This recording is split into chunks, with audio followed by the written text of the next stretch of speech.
Okay, as I promised you yesterday, I want to show you how to make a bow.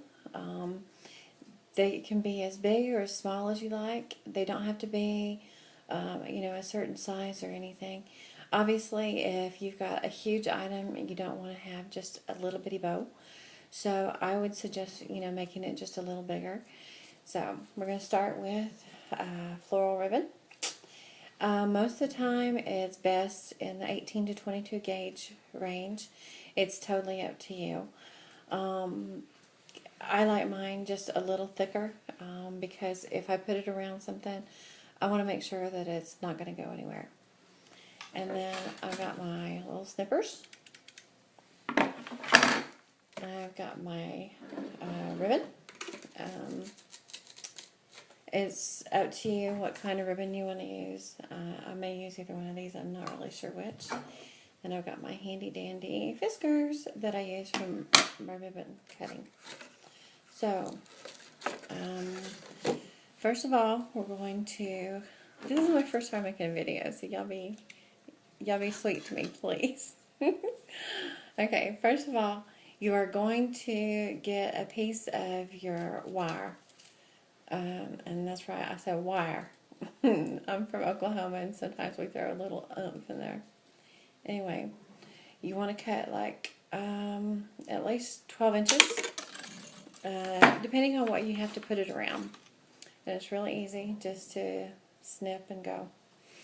I like to kind of semi-bend mine in half whenever I'm doing it. Next, you're going to get your ribbon. The best kind of ribbon to use is wired ribbon. And the reason is, whenever you use wired ribbon, you could crunch it and then just smooth it back out. It's real easy to do. Okay? So, that being said, with the ribbon, you're going to be using, like for a front door, for a big bow that you want to put on a big wreath for your front door, I would use at least 2-inch to 2.5-inch wide ribbon. And the reason being is you don't want it too small or else you won't be able to see it. The wreath will be so big, and that'll be that. Alright, so we're going to take a tail. And the tail can be as long as you want. I usually do, I don't know, about 10 inches to a foot. Alright? And that's going to be my starting point. And then I'm doing this from the opposite side. So I'm going to take my right hand and I'm going to put it there with the first spot, that 10-inch, and then I'm going to put it right there. And then I'm going to twist it around a little bit. Just give it a half a turn. And we're going to do the same thing on the other side. You see? And you try and make them about even. You don't want it to be, too far off or anything. And then after you meet it in the center again, you're going to give it a half a twist and do it again. And you're just going to keep meeting it in the center over and over, doing a half a twist. Just pulling it off of your spool. And meet in the center. So far, this will be my 6th loop. You want to have about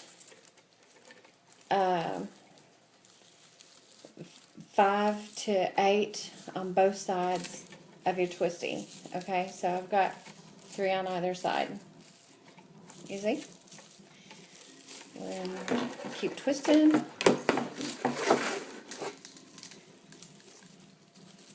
And put it in the center again. You can probably hear my coffee maker in the background making some more tea. And you keep twisting. So I've got 4 on both sides. Give it a half a twist and put it back in the center again. Give it a half a twist. Make a loop.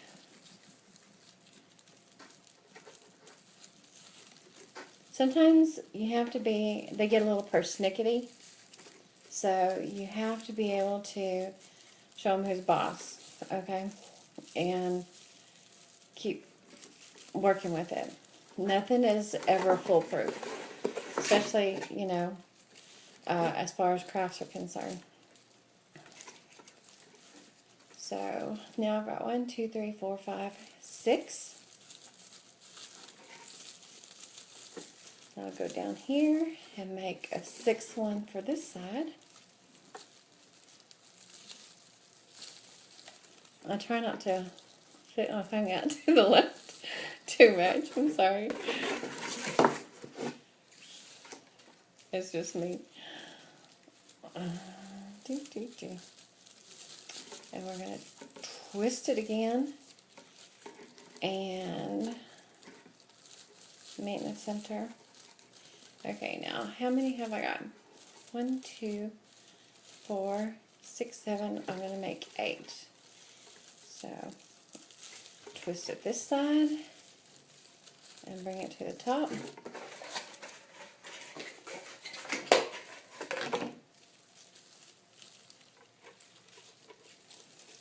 And then it, like I said, it does take a little bit of patience and persistence. It's a little longer than I wanted, so I'm just kind of pulling it down. And I get to the center, and I'm going to twist it around again.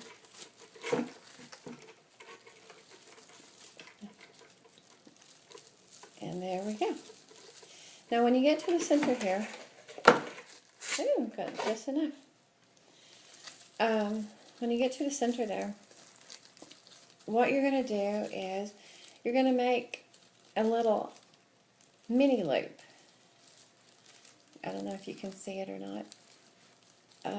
It's not as big as the others, and you just kind of gather it and put it through the center, and it'll come out the other side. You got the original tail over here on this side, and so you got this tail over here on this side. Alright? Now this is the time where you hold it up and you look at your loops and you say to yourself, oh, I made them too funky or whatever, and you can pull them through. It's real easy. Just grab a hold of the other side and pull through a little bit. Okay? Okay. So here we grab our handy dandy wire. You're going to put it through this hole right here in the middle that you created with that little bitty bow. And you're going to twist it around.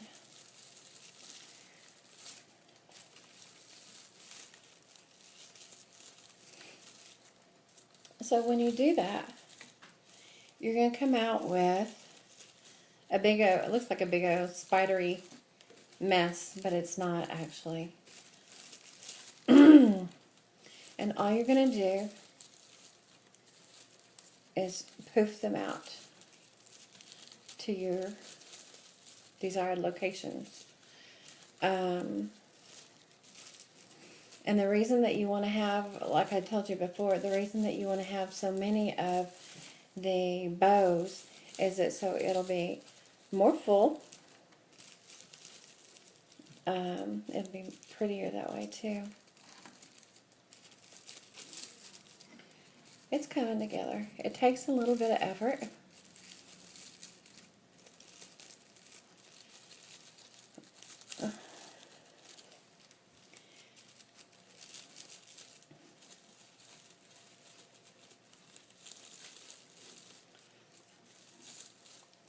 And since they're wired, you can kind of wiggle them over to the areas that you want them to be in. And a lot of times if they'll stay. Some of the less expensive, to be nice, wired ribbons don't have that much play in them. So you just have to kind of work with them to where you want to get them. Okay?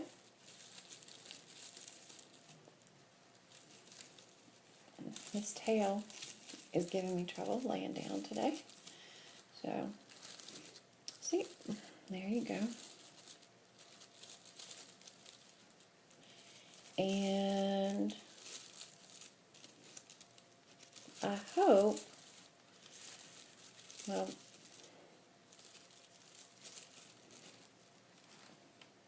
you see? And there's the front of it. You can keep tweaking and pulling, I don't know, until I get it actually on the item that I want it to go on. It's hard for me to have it perfect. But this one will be going on a pretty big wreath. So, there you go.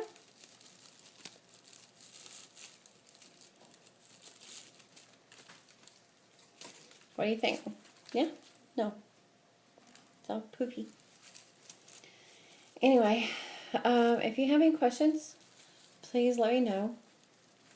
I'll be more than happy to do what I can to help you out. This is my first video, and I appreciate you taking the time to pop by and check it out. See? Bye.